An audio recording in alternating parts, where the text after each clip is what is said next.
The logbook said there were 10 people on the bus, 10 tickets sold, 10 souls accounted for. But when the driver looked into his rearview mirror at 2 a.m., he counted 11. Welcome to the dark folder. Some stories are forgotten for a reason. This is episode 1, the 11th passenger. It was 1994. Elias was a veteran driver, used to the lonely provincial routes. He knew every turn, every pothole, and every face of his regular passengers. On this night, there were only 10, a nurse, a student, an elderly couple, and a few workers heading home. The air inside the bus felt heavy, metallic, outside. The rain hammered against the roof like thousands of tiny fingers trying to get in.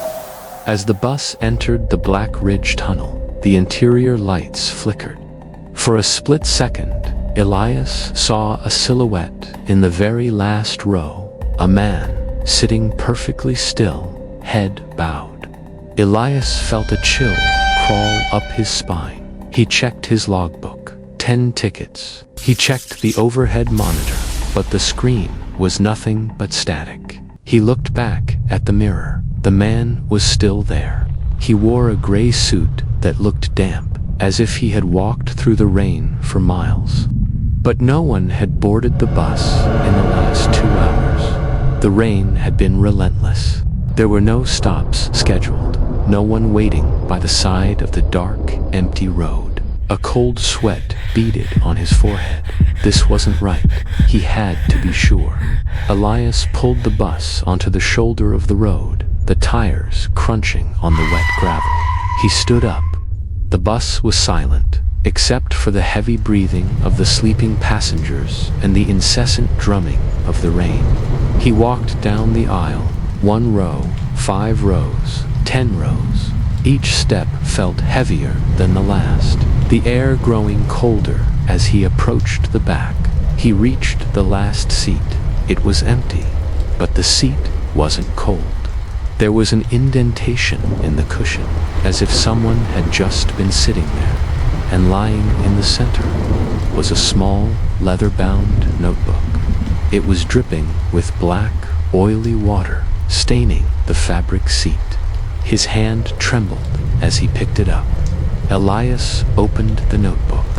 It wasn't a diary. It was a list, names, dates, and times, page after page of meticulous entries. He scanned the pages until he reached the final entry.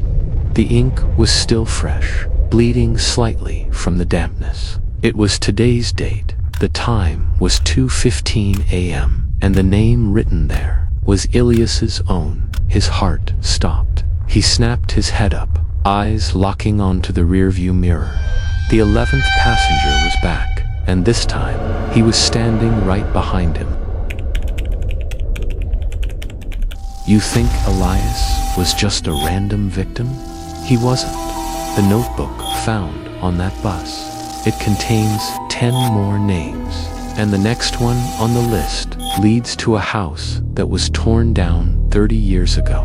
Next time on Dark Folder. Episode 2, The House That Wasn't There. Subscribe to open the next file.